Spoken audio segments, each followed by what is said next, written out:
So, spawning up in the top right hand position in game 1 of this best of 5 on Starbow, we have the yellow Terran player.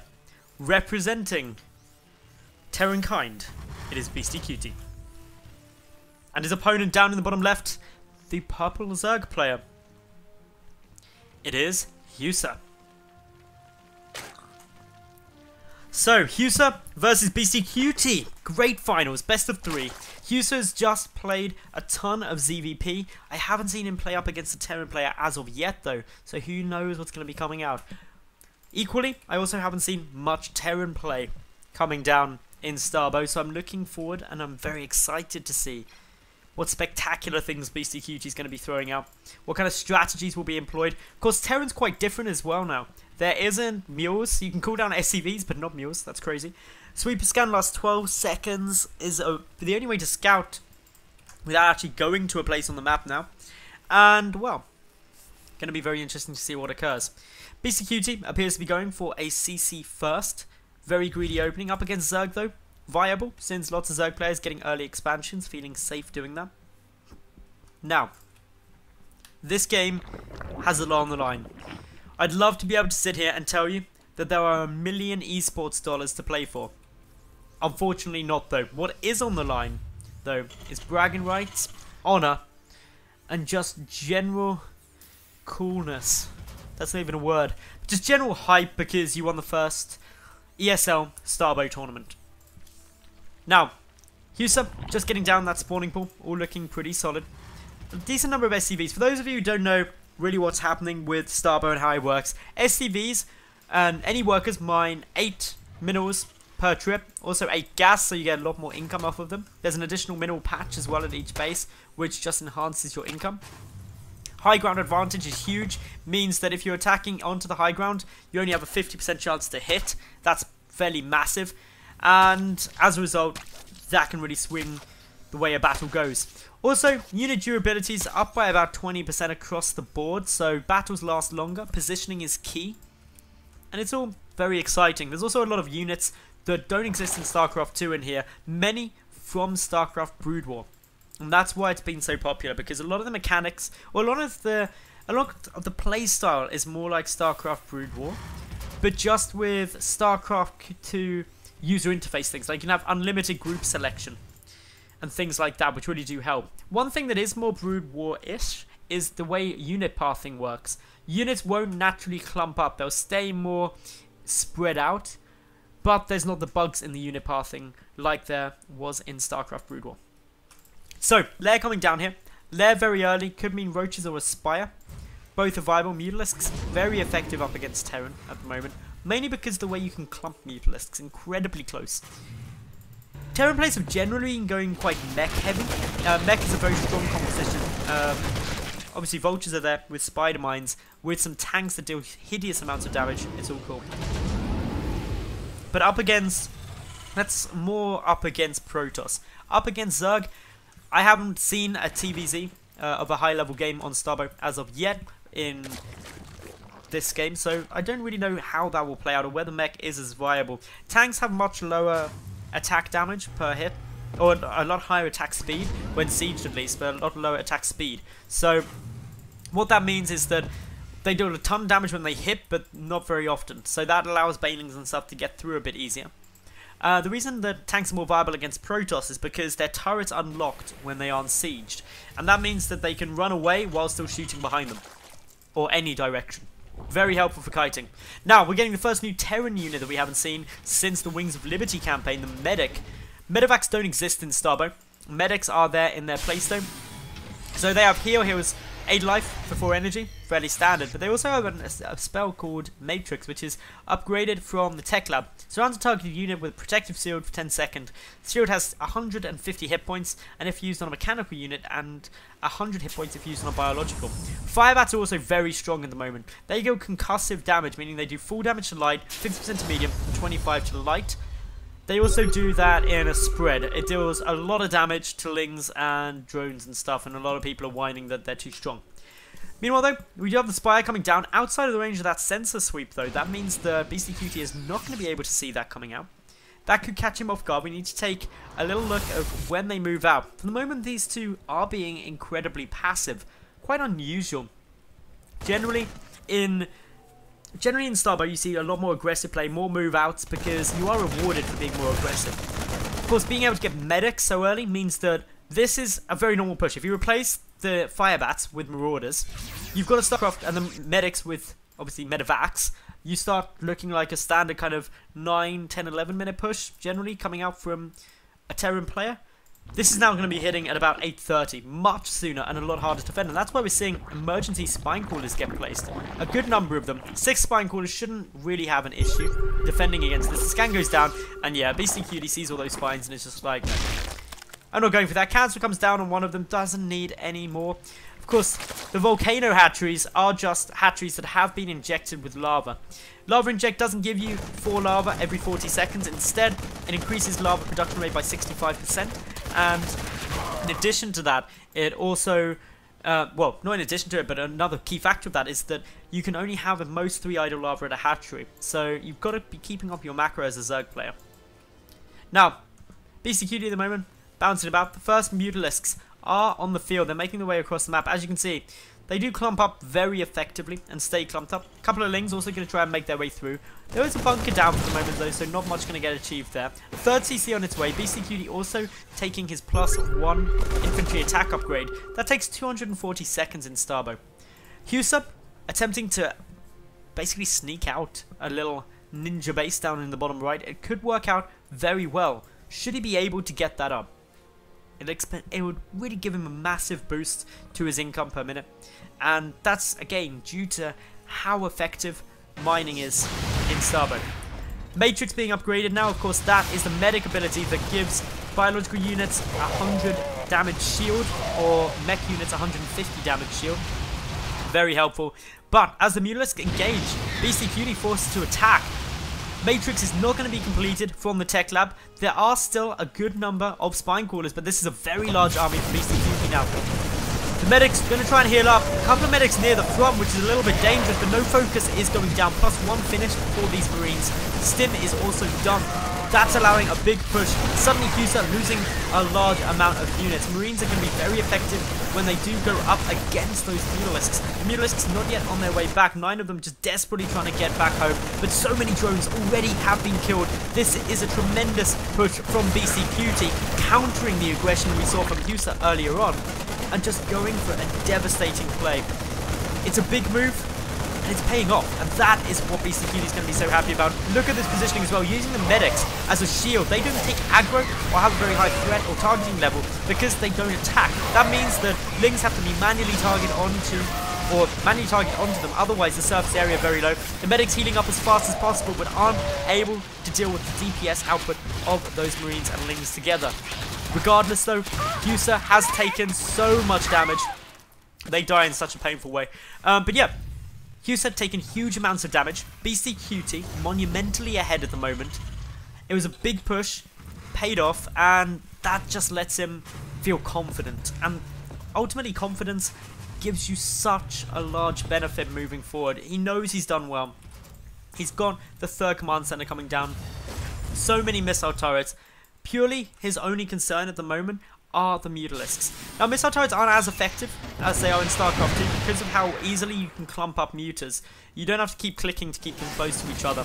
So it minimizes the amount of damage or the number of missile turrets that will simultaneously be attacking Mutalisks, which is obviously very good for Zerg players. The downside to it though is that they are more clumps, so anything that deals splash to air is devastatingly effective. Now, we are getting the Lurker Deng down from Heusa at the moment, as well as the Baneling Nest. Lurkers, an upgraded form of Hydralisk. Well, they're not really like the Hydralisk, they're completely different, but they upgrade from and morph from Hydralisks. They burrow down, shoot a line of spikes out, dealing a lot of damage to anything in their way. Requires detection to pick them off. Radiate is coming down now. That means a Science Vessel is on its way. And remember I was talking about splash damage to air? Well, that's where Science Vessels come in. Radiate deals damage over time to any biological unit. I think it may actually be any unit within it. And so massively clumped up mutas take huge amounts of DPS from it. Now, a drop is on its way through for Beastyqt here. Is he going to be able to slide down this spire easily? Yes, he will. And now continues on to get a couple of drones. Queen will die. That means no more injects, reducing lava production by 65%. The Viper Nest as well discovered and now getting picked apart. This dropship, of course, will die exceptionally quickly. Doesn't have healing capability, which is why that drop didn't seem as strong as you may expect. We do see as well, nice little overcharge coming down here. I know it looks like cooldown supply, but overcharge is one of the abilities of an orbital command in Starbow. It allows you to basically increase production speed from any of your facilities. Barracks by 100%, starports and factories by 50%. Now, Irradiate, let's take a little look at that. It deals 190 damage over 30 seconds and all nearby targets. So it irradiates a single target and then deals damage to that and everything around it, which means that if mutas stay together, you've got a problem. You've got to find the irradiated one and pull it out. And it's also got Nerve Jammer. Launches a Nerve Jammer at a target location, which reduces all damage dealt by ground units in that area for 75 seconds. So, less effective against lurkers though, only a 25% effect on it. And that means that obviously it's going to be very cool. This Science Vessel though needs to get a good irradiate down if it can. That would be huge for the moment these mutas are staying alive, but look at how clumped they are. One irradiate and you suddenly have an incredibly tough time of working out which one it is. So there we go, the irradiate coming down. We can see the damage now coming through these mutalisks, getting picked apart. The Marines helping, but look how clumped they are. More and more damage being done. It's very hard to work out which it is. The missile turrets able to annihilate every remaining mutalisk now, and that was a tremendously good play by Beastyqt, showing just how effective Irradiate is if you don't deal with it instantly. So, lurkers are getting morphed in from those Hydralisks. The Spire remade. I also think I saw an infestation pit coming down. Hive is already done, so you might be thinking, hang on, how do we get Hive? Hive isn't a requirement. An infestation pit isn't a requirement. It's not even an infestation pit, it's a Defiler's Mound. I completely misread that. So, a Defiler's Mound allows you to get Defilers out. Defilers are something you make from a Mutalisk, and if I'm not mistaken, they are a caster. Oh no, an superiority fighter. They're not. A Guardian is the siege air unit, I think. But yeah, this is now, again, a good position for Beastyqt. He's up massively in supply, pretty much double his opponent's supply. Goes for another Irradiate. Not getting that much damage off. Is going to get some good damage on these lurkers, dealing 190 damage. So therefore the lurkers will die. They're trying to back away. This of course means that they're taking damage from everything around them as the tanks start sneaking forward. Science Vessels are also detectors. They're very similar to Ravens in that way, allowing the lurkers to be seen. Nicely done. Bottom right hand base has been scouted. A greater Nidus worm on its way out. The Nidus network, where even is the Nidus network? I'm not quite sure. But regardless, there it is. So, the Nidus network is there. Defiler Mound, currently evolving Consume, allows Defilers to consume friendly units, which kills the Consume unit and restores some of the Defiler's energy in the process. The other thing is Plague. Plague deals damage over time to units in a targeted area. Plague will never kill or destroy effective units, only ever bringing hit points down to 1. Titan Reactor also on its way. That increases the energy regeneration of Science Vessels by 25%. They're coming over, irradiating a bit more. Do see that there are a couple of burrowed banelings there, so playing it cautiously. The tanks, unfortunately, a tad bit out of range. Science Vessels take some big damage from Scourge that come flying through. Scourge flying banelings effectively take out a lot of these units. The Science Vessel once again over here, going to be looking to try and get some more damage done. But for the time being, not achieving too much. Instead, just waiting there as lurkers, unfortunately up on the high ground, able to take anything that tries to move up. And this is where lurkers really come into their own at defending a choke like that. But Beastyqt making progress forward. Looking to be getting into a solid spot, trying to push in. More lurkers are here. There's some more Scourge too. And a couple of Defilers are being made. Okay, so Defilers are made out of Mutalisks. That was my incorrect assumption. Lots is made out of Mutalisks though. We've also got 7 Ghost Academies coming down here from Beastyqt. Going to be interested to see what he's going to do there. The first Defilers should be spawning very, very soon, and I'm excited to see them come out because obviously I haven't actually yet seen a Defiler in a game. More macro hatches being added on. With a low queen count, it's going to be very difficult for Heusa to get many lava out other than with more macro hatches. First Defiler there. Defilers don't even fly. Oh my god, I feel like such an idiot now. Kind of look like some kind of weird woodlouse. No, not woodlouse, an earwig. So they have Dark Swarm, summons a Dark Cloud on a target area, which causes ground units within it to be immune to range damage and only take half damage from area effect attacks. They've got Plague that deals damage over time, and Consume, which lets them eat something from the unit to get more energy. Obviously spawn with a good amount of energy anyway though. So this Hydra getting irradiated, taking quite a bit of damage unfortunately. It looks like the Science Vessel's actually irradiated, not quite sure what's going on there. But very frustrating. The Hydra will get taken down. Meanwhile, we can see 5 nukes are in production. Beastyqt going for it like a boss. Is producing a couple of ghosts as well to use said nukes. This is going to get very, very fun. So, lots of lurkers here. Nice defensive position at the moment. Defilers ready and waiting too. They have Plague now upgraded. There was 200 damage over 40 seconds. But it's Dark Swarm that's so important. It means that a target area takes no damage from ranged attacks. That makes Marines so weak. It's like the opposite of Blinding Cloud in a lot of ways, which is probably better if you're trying to assault into a position as opposed to assault. But it's better if you're being defensive as opposed to aggressive. Scourge flying over, heading straight for that Science Vessel. Will manage to take it down. Good little hit there. More Defilers in production. Plagues are going to be fairly effective. We've seen a couple more coming down here. I think that big red thing is the Plague graphic. Meanwhile, Beastyqt doing a good job of guarding any base that could potentially be coming down. Hasn't been able to deal with these 2 bottom right ones as of yet. The Greater Nidus Worm doing an effective job of keeping that base defended, allowing reinforcements to get over there from here. That's helpful. The tank's starting to get a few shots off now. Of course, the nuke count getting very high. The ghost count not quite as high yet, but the ghosts are probably going to come and try and boost in somewhere where they can get some nice nukes in. A couple of good nukes would be huge, but the Defilers now moving forward. This is where we start seeing those Dark Swarms preventing the tanks from dealing any damage, or the Marines dealing any damage. A couple of Plagues as well deal significant damage to those Marines. And well, the Marines taking a lot of fire.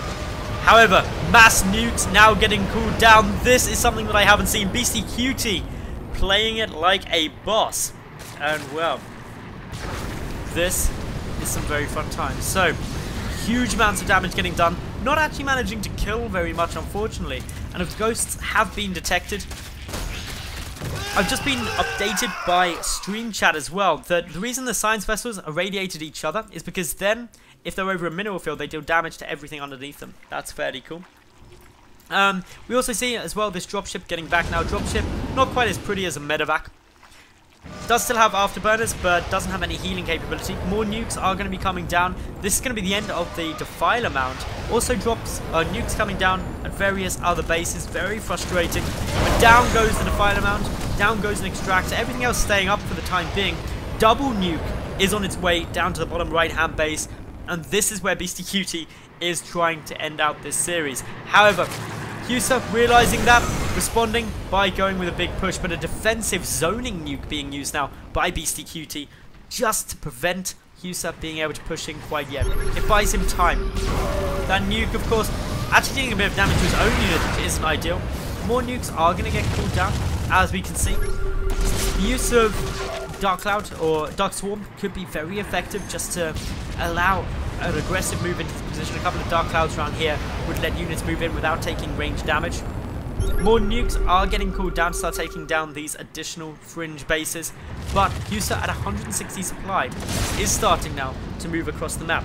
More nukes being used to zone this out. Beastyqt got a good spread on his army, but in come the Defilers. Straight away we start seeing some Dark Swarms being used, allowing this army to move forward, not taking any range damage. The Lurkers burrow up, huge amounts of fire coming through, Ultralisks there as well, and with those Dark Swarms, prevent any range damage being taken. Heusa pushes through very effectively. Of course, these Science Vessels getting ready to irradiate a lot of those Defilers. Also get hit though, unfortunately, by some of those Scourge, dealing huge amounts of damage. So, in we go with Heusa looking pretty good. Did Beastyqt play this game too passively? Did he by himself, or did he give Heusa too much time to do it. Well, Lurkers are currently in his main base, starting to tear away at a lot. Scourge trying to get some good interceptions, managed to kill another science vessel. At the same time, Beastyqt got a good number of Marines not really doing very much. Just one ghost trying to chip away at anything it can find. Pretty long game, 28 minutes at the moment. And well, Beastyqt seems to be in a few problems. Most of his production facilities, unfortunately, starting to get taken down now. Not really what you ever want to happen. And his economy, while it's okay, is, to be honest, a very, very strange spot. If we take a look at the army count, there's 87 army supplies of Heusa up against 88 of Beastyqt. But well, Marines on the way back, a defensive nuke being used. Beastyqt stimming away from most of that, just to make sure that he doesn't get hit by his own nuke.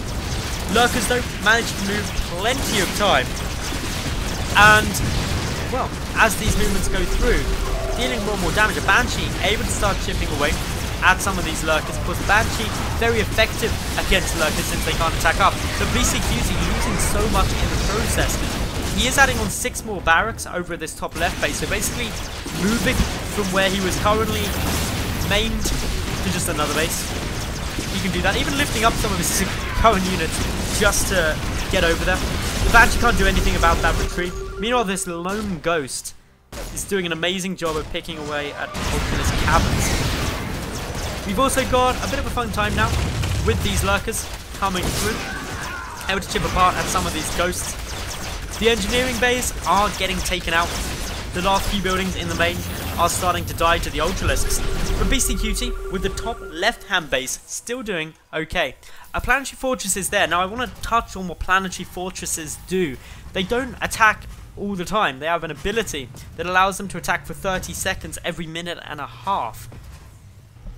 Which I quite like as a change. And it means you can't just keep using it constantly. You can't just repair it up and last forever.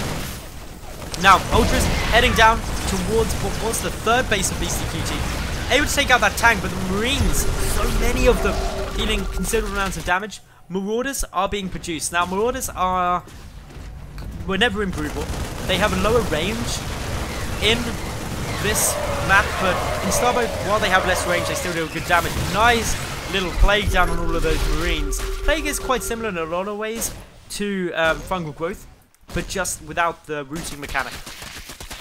So, for the moment, we see some nice damage being done by these Lings, starting to chip away at pretty much everything, trying to take out anything they find. A Banshee desperately trying to be produced. The 1-1 upgrades are now done for Heusa. But Beastyqt with the top left base is now starting to produce a good amount of stuff. Nope, Marauders deal explosive damage. They deal full damage to armored, 75 to medium, and 50 to light. 22 damage per hit with a 2-second attack speed. That's fairly good. They've also got 5 range. The upgrade must have been researched at some point. Barrel Stabilizers is a marine range upgrade. I think the other upgrade, I'm not quite sure what the upgrade is for the Marauders. It might actually be for the Marauders as well, increases the range, who knows. But Starbow now dead. Unfortunately, a Banshee is already out on the field and therefore is dealing some good damage, picking away at stuff. Beastyqt though, up in supply for the time being. He's still got a good amount of units out on the map. He's still got these 2 top left bases. So while he's losing a good chunk of stuff around here, these bases were pretty much mined out. So it's really only the production facilities going down that's hurting him. The bottom right hand base for Heusa has been killed. So he's only got 1 mining base at the moment, mined out at the others. And that's what's causing him the problem. He doesn't have the income. So Beastyqt is ahead in this game, believe it or not. And that's just because he's out-expanded his opponent and is getting those production facilities back up. Push forward though with this infantry. Beastyqt hoping to close out this series, or this map, to take an early lead in the series. This is game number 1, remember. If Beastyqt able to push in and take this early lead, it'll be very good for him. A couple of medics dying from this drop. The Viper Nest attempting to get taken out hasn't significantly been used as of yet. The Lurker count is still at 4, but they're not over here, so good push in now by Beastyqt. He's going to start taking out tech structures. If the spawning pool goes down, the one in the main already dead, so that's going to result in no more Lings, but the Lings are coming in with a vengeance. Unfortunately, it's 1-1 upgrades up against 3-3 with some medics there. GG called, and Heusa will lose game number 1, but Beastyqt takes an early first game lead in this best of 3 finals.